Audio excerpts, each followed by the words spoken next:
People often ask me if I ever get scared wandering through the woods at night. And believe it or not, I very rarely ever feel concerned out in this sort of environment. That's not just because I've got a torch that can go brighter than the midday sun, but also because I've basically been conditioned to it through most of my adult life. So some people look at some of my videos where I've posted a lot from out in the woods at midnight recently with a certain element of fear and concern, and realistically, I've spent the best part of a decade living on canal boats, moored up in these incredibly rural and very, very dark areas, fantastic for astronomy, which is my next point. Even before I ever stepped foot on a canal boat, I had a love of astronomy, so goodness knows, 15 years or so ago, you would see a much younger version of myself leaving my mum's house in the middle of the night with a big heavy telescope strapped into me backpack, tripod under my arm, slowly walking my way out into the middle of just the general rural surroundings of Shropshire. And I would say almost sometimes the absolute silence of those astronomy nights in the middle of calm, quiet farmland was more disconcerting than being here with the rushing river noise that's covering up the sound of footsteps approaching from behind me. Ooh.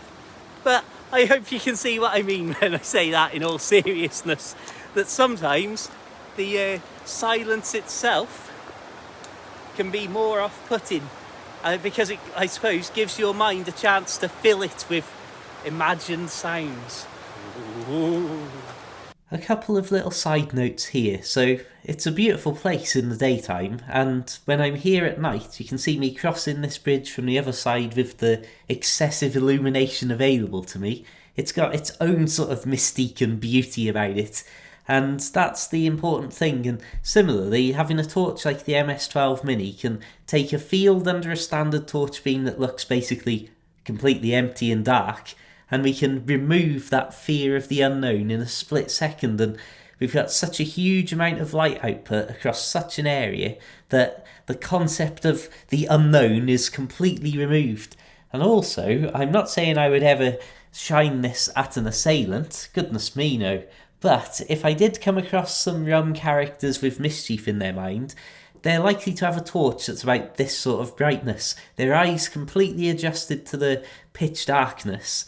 And of course, I've got the ability to, within less than a second, go from darkness to, well, anything but. Okay then, let's talk about ghosts. Now I'm going to say this first, I don't believe in ghosts. However, I think back in February, I had two very weird moments in the woods behind me here, which does give me a little bit of the creeps now I'm talking about it here at those very woods in the dark. But I wouldn't say they scared me, but they certainly gave me a little shiver, and the more I've thought about them, the more I shiver, even though I say I don't believe it was anything untoward. It's unexplained, I'll say. And it's nothing exciting, so it's already an anticlimax to whatever you're thinking. So I do a double check over my shoulder just in case there's anything scary there.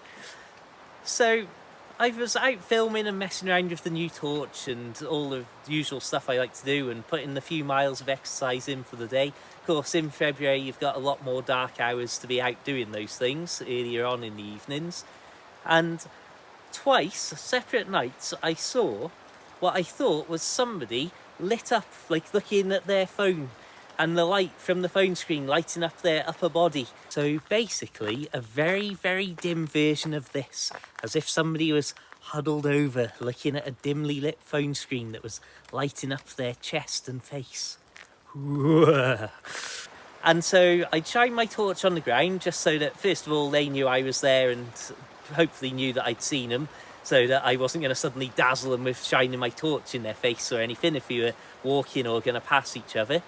And so on doing that and sort of allowing a moment or two for them to pass so I could get on with my filming and stuff, and then not having anybody pass, I looked and then walked in that direction to make sure I wasn't going to have a surprise on camera while I was shouting into the beaming, dazzling LED of an iPhone flashlight. And there were no people there. Ooh. But I would be 100% that I saw this twice. And again, you can call it a ghostly sort of floating, slightly luminous figure if you so wish. And well, I suppose that's technically what I saw. And again, I'm not saying I believe in ghosts or I think it was a ghost or anything like that. But like I say, twice I saw it. The first time I sort of was not sure whether my mind was playing tricks on me and my eyes were playing tricks on me or not.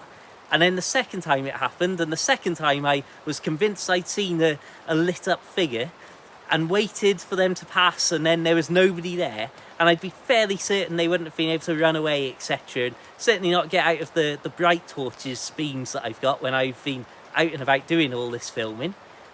So yeah, definitely something to give me a little bit of a shiver every so often when I think about it. I'm going to turn around now, but I have definitely got the heebie-jeebies talking about it. Oh, it's all good. Thank you so much for watching, my friends. Please do consider checking out my other videos and social media, links in the description below.